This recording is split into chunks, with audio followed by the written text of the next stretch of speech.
Chaim. Chaim. Yeah, so we are up, not the Vihine that it starts with, but the first Vihine after that. Right. Not the second, but the first one after that. V'hinei al shorish hazeh, Yes. So where is that in yours? 296, the first beginning of a paragraph. Okay, first new paragraph on 296, 297. How's that? See what? All right, so what we have been discussing has been the connection between the brachos that come together with the Shema and the mission of Shema itself. So we said basically that Shema is this whole concept of being absolutely committed to the knowledge of Hashem as being the only true existence, and being willing to give up everything for that knowledge, which, is something that we spent a lot of time on. And how that Shema and that knowledge and that verbalizing and internalizing that message have tremendous powers to uplift the whole world and to raise it from a very low state in which it would exist if not for the recitation of Shema. So then we said that there's these additional paragraphs that are added to Shema. We talked about those. We didn't really talk so much about the second, which is about the mitzvahs, that we said is pretty much self-understood, and the third one was about tzitzis and the exodus from Egypt and all of that. And we're going to get a little bit more into that actually later on. Okay, so then we talked in Yud, we talked about how there are 248 words in Shema, which is why we have the Chazan repeating the last three words so that way it'll get to 248 from being 245.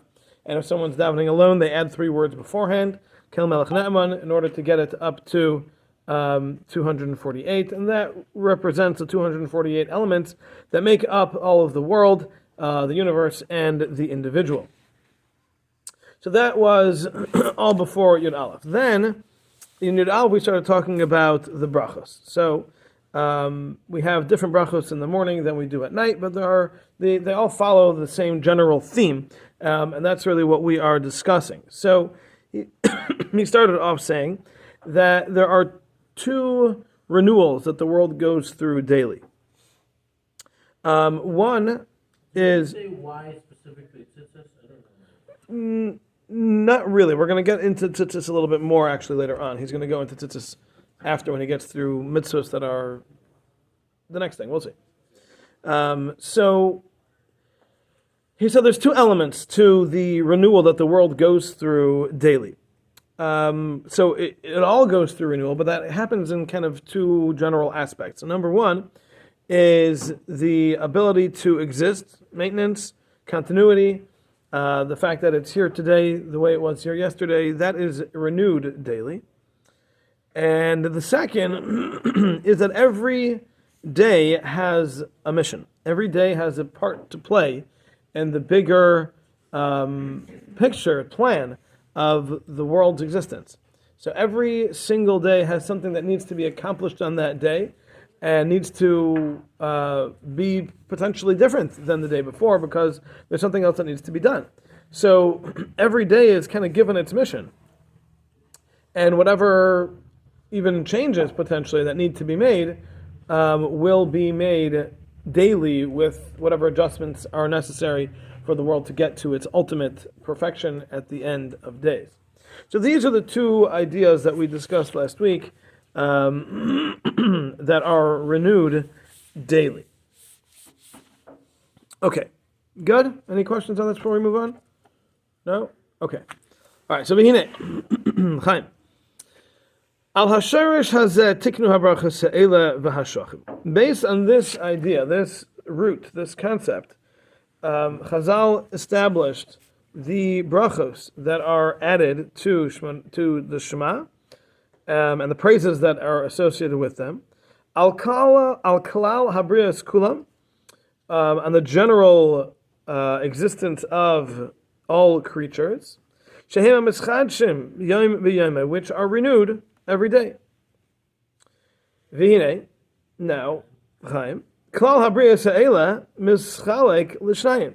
This idea, this rule, this general broad group of creation is split into two distinct parts. One is Kol Habriya Sa'ila, all of the different creatures in the world. Hatachtainim va'alyanim, those that exist down here in the physical world, and those that exist up in the upper realms. Hasheni, but the second, Klal Min Ha'anaishi, is the idea of, the category of people. V'hainu, and this specifically refers to Yisrael, to the Jewish people, Shehemin Ha'adam Ba'emes, because they are the true expression of mankind. Okay, so let me just read this to you over here. Mankind deserves its own category because when discussing divine service, man is different from everything else in creation. Man was created to serve Hashem, while everything else, spiritual and physical, was created solely to assist man in his service. So that's a very significant statement there. We have to understand, all of the angels are created not to serve Hashem the way mankind serves Hashem. They're created with a robotic purpose. They certainly serve a purpose, and they are holier in a certain way than we are, obviously, because they're spiritual and we're physical. But they don't have the same kind of purpose that we have. And their existence isn't the same level of existence that ours is. And we, in that sense, are unique. Unique in every, in all of existence. Mankind is unique in that we can serve Hashem in a way that no other creation can, spiritual or physical. Okay? Okay. You're saying Yisrael specifically because of the Zuma, the idea that we talked about before? That because they're back to Adam Rishon Kedem? Yes, essentially. In other words, mankind was initially designed, so to speak, to be the servants of Hashem. Over the course of many generations, that mission was repeatedly failed upon, over and over and over, until Avraham came around, and he finally was the one who got it right. So when that, and to the extent that Hashem said, okay, your progeny are going to be the purpose of mankind. So what was originally supposed to be all of mankind ended up becoming limited to who we are today, which started with Avraham, and we learned about all the branches and how the roots and the trees and all that. We learned about all that, so all of that took place. And then, as you're saying, when we received the Torah, that process was completed, and we were returned to the state of mankind prior to the sin, which was where we needed to be. So yes, in that sense, that's why Klal Yisrael is different. So where in the Shema is it? I'm trying to find it. This is not in Shema. This is talking about the brachos that are associated with Shema. So this is before we say Shema then? Correct. Okay. Well, there are brachos before and after. Right. And this is the ones that are before. Well, he didn't really get there yet. So far, he's just introducing concepts. Okay. Then he's going to say where this ties in. It's all in. Okay. Yeah. Never mind. Okay. Thank you. Okay. All right, now.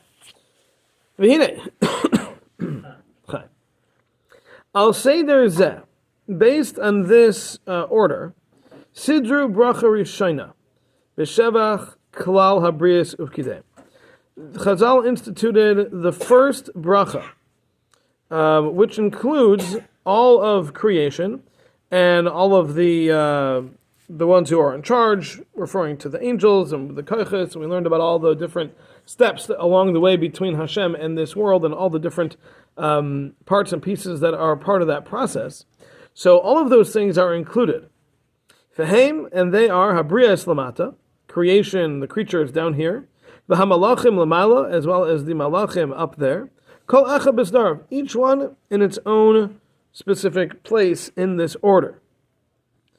V'kolu B'Zeh Inyan Hayom V'Halayla, and what was included in this were the ideas of day and night, as well as the luminaries that rule over day and night. That's all the first bracha. The Hashenis, and the second bracha is b'shevach, is the praise on Yanim Shal Yisrael, things that are specific to the Jewish people. V'ha'ava sha'ahavim, sha'ahevam, and the love that Hashem loves us. V'akirov shekirvam la'avedasai, and the closeness that Hashem has brought us close through His service. V'nichlalu bebrachos ha'eleh, and all included in these brachos, kol elah anyanim, all of the different concepts that we mentioned earlier, b'darcheim ha'amitim, in their true ways, achar kach kriya shema, and after that we can have Shema. So if you want, you can just take a look, but I can just read it through real quick. If we look at at least the brachos for the morning Shema, starts off with the bracha of Yotzer Arav Chayshach, that Hashem creates light and dark. Asher Shalom B'Aretz Hakol, He makes peace, and He makes bad, or we switch it to say He makes everything. And then we talk about that Hashem enlightens the world, the Meir La'aretz V'Ladar Maleh, the world and all that live on it. And in His goodness, Hashem renews all of creation every day, which is exactly what we're talking about here. This is all the first bracha. And then we say, Marabba Masecha Hashem, how great are and wondrous are His works. Kulam Achachma Asisim L'Necha, Hashem has made everything in the world with wisdom, and everything is Hashem's creation. And then we start talking about the angels. We start talking about the, let's see.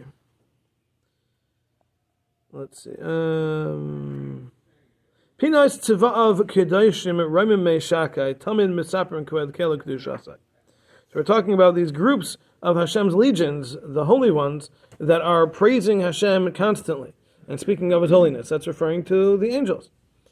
And and then we say that Hashem's name should always be exalted. And then we start again describing the angels, kulam ahuvim, kulam baruim. We talk about their relationships with each other and how they are all united in their praise of Hashem. And that we go through the actual praise that they say, which is the Kedusha of Kadosh, Kadosh, Kadosh, and Baruch Kavod. And then we talk about how Hashem does all of these things for all of creation, as He is the one who does the great things. He makes the new things. He does the wars. He gives the righteousness.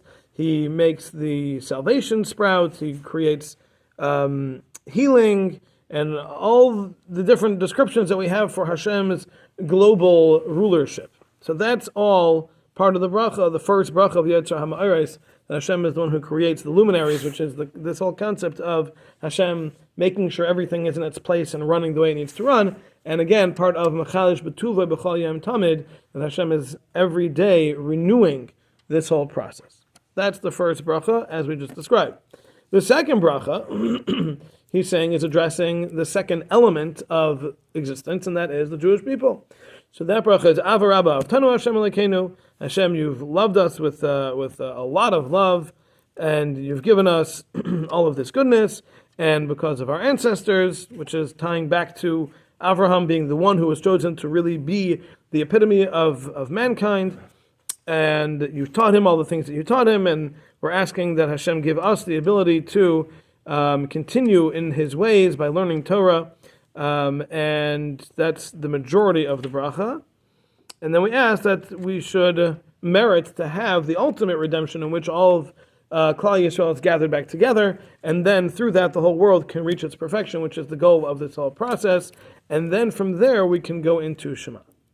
So that's what he's describing. He's saying the reason the brachos are set up the way they are, and they encompass the things they encompass, is because this is all the lead up to the setting the stage for Shema, which is that we can properly understand the bigger picture of what the world's all about, then we can properly accept Hashem's kingship over ourselves, which is the essence of Shema. Okay, good? No questions? Okay. All right, continuing on. V'achar kach sidru ha-bracha acheres. And then, after Shema, they established another bracha, al klal hanisim hagadolim she'asa lanu adam baruch hu, and this is to encompass the different miracles, the great miracles that Hashem performed on our behalf. V'ikar hu yitzias mitzrayim b'pratav, and particularly, we talk about the Exodus from Egypt, with its details, Masudar al pi tzaidosav ha'amitim v'chol ha'mechonaisav, and it is established and arranged based on the true secrets that the Yetzias Mitzrayim held, and all the different steps and pieces and details.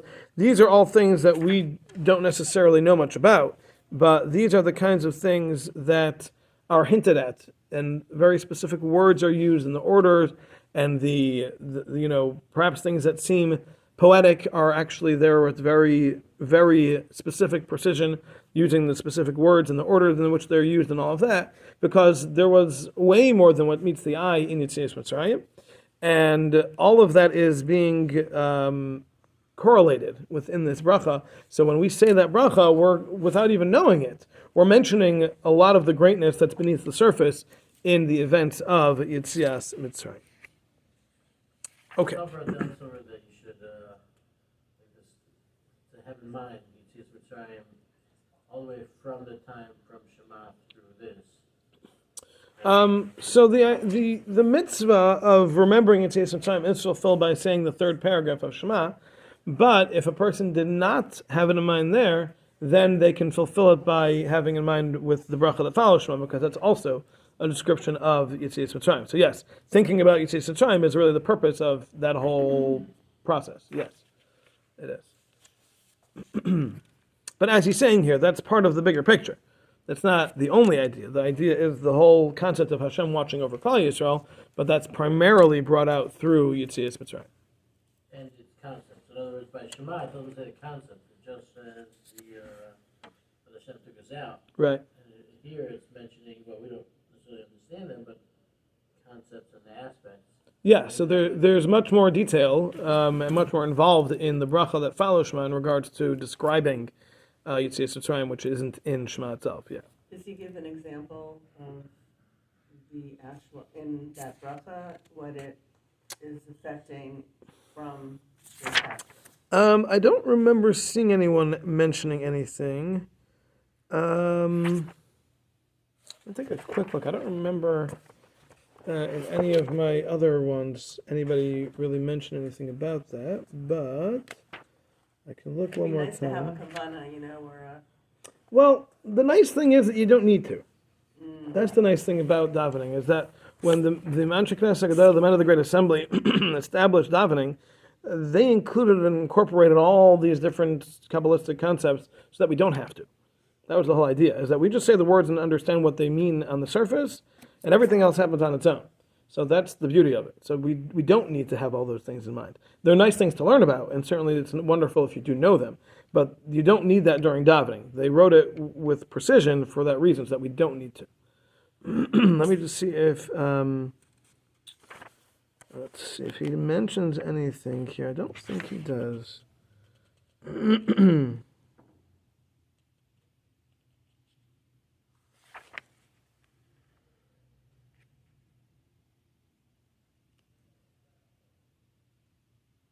No, he just says the basic idea is the overarching idea of Yetzias Mitzrayim in this context is how we and the world went through significant change at that time, which allowed us to reach the levels that we can reach, which will eventually be the perfection of the world. That process was all started with Yetzias Mitzrayim. That's all he really mentions here. I don't remember in any of the other places seeing anything beyond that either. Okay. Okay. Good? All right, next. V'hine. Ikar inyan zeh. This main idea is babayker, in the morning. Why? Sha'azu hischadshus hametzias. Because that's when creation is renewed, as we've mentioned. V'ulam, however, b'layla, at night, hine noisif inyan bebrias kulam. There is an additional aspect for all of creation, lefi inyan halayla, based on the nighttime. But this idea of the night and everything that goes on at night is really the completion and the culmination of what happened during the day. And it is its own thing in a sense, because the world functions differently at night than it does during the day, and therefore that kind of has to have its own renewal. but it's not independent in the sense that it doesn't have its own purpose. It's simply the completion of whatever process was started during the daytime. And because of this idea, Gam Kein Sidru Brachos Kriya Shema, they also established the brachos for Kriya Shema, Shal HaErev, when we say it at night. Kefi Brachos Kriya Shema Shal Shacharis, based on the same ideas of what we have for the brachos of Shema in the morning. But shorter. Because it's really just a short review of what we say in the morning. Based on what has been renewed in the workings of the world, because it's simply following what had been accomplished and done throughout the day. So there's no need to have the full length of the bracha that we have in the morning again at night, because what's happening at night is really just a culmination of what had happened during the day. So you don't need to have it doesn't need to have its own lengthy bracha to talk about all the same things, because it's really while it is a renewal, it's not the same extent of what was in the morning. Okay, now. V'oid. In addition, Haysifu bracha al inyan menuchas halayla. They added another bracha in which it talks about the rest that takes place at night. V'hashena b'chol b'kneiseh, and the idea of sleep and all of the parts that are connected to and accomplished with sleep. V'hainu birchas hashkivenu, and that is the bracha that we say of hashkivenu. Why do we have that? Because that's one aspect that exists at night that doesn't exist during the day. So sleep is an important element of life and of creation and the concept of rest. And we spoke about this a long time ago, back in section 3, how the world needs to have a day and a night, because things can't just keep going full speed ahead all the time. So the idea of night is where things are able to rejuvenate and slow down. So he's saying that there is a special bracha added to that. Lead up to the histatus. Is it a lead up? Well, it's the only element of the nighttime renewal that is not something that exists in the daytime renewal. So that's why it gets its own bracha. It's necessary for the renewal because, like you said, it can't be going all the time. It's necessary, sure, yeah. Sure, but the reason it's there is because it wasn't something that was mentioned yet in the morning. So everything else is kind of just a repeat of what we said already in the morning, because the nighttime is really just finishing off what happened during the day. But this one aspect is something that's unique tonight and specific tonight, which is the idea of sleep. So and rest and all that entails, and that is specifically mentioned at night because that's when it happens. That doesn't happen during the day So for essentially it's a most of us. cycle where most things renew in the morning, and then some things renew at night. Like then nighttime renews at night.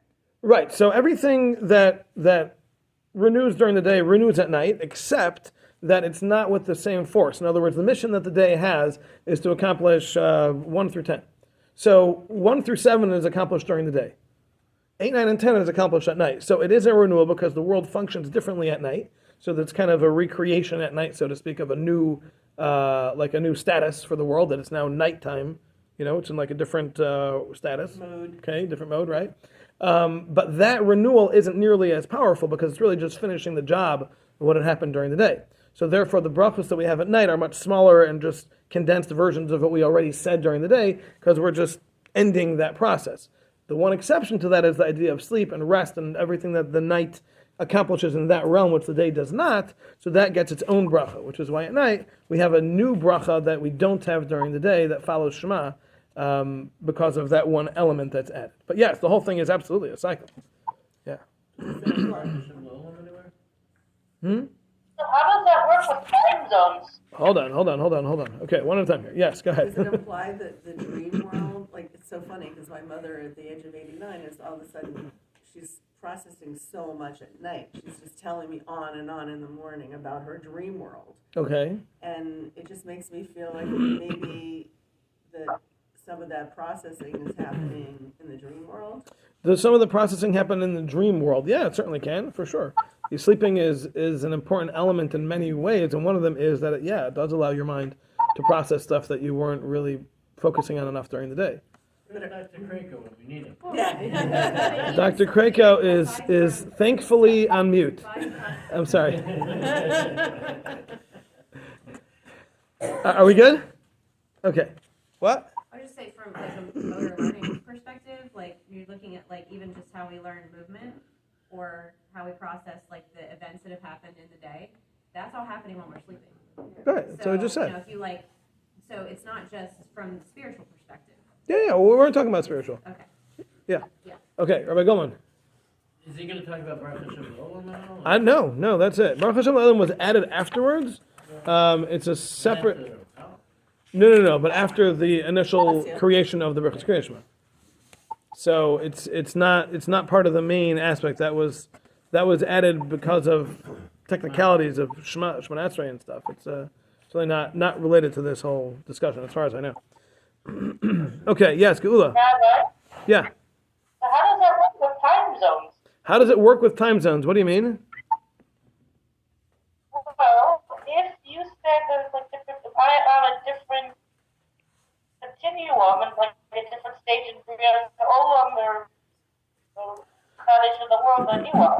Right. So that renewal goes on through the stages of the times. So every part of the world gets its renewal and its time when it's morning for that part of the world, and then at night for that part of the world. It's not like a 1 second boom, the world recreates. It's for every spot, it gets its renewal at its time. Doesn't the All halacha right. begin at night? So that we're saying the renewal is actually, shouldn't the renewal begin at night? Excellent.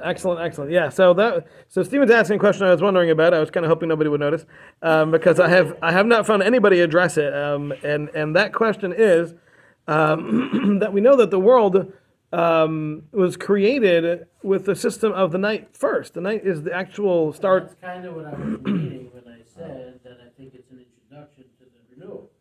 It's an introduction to the renewal, but the problem, I don't think that answers the question. It is an introduction to the renewal. But the problem is that we're saying that the purpose of the night is to finish off what happened during the day.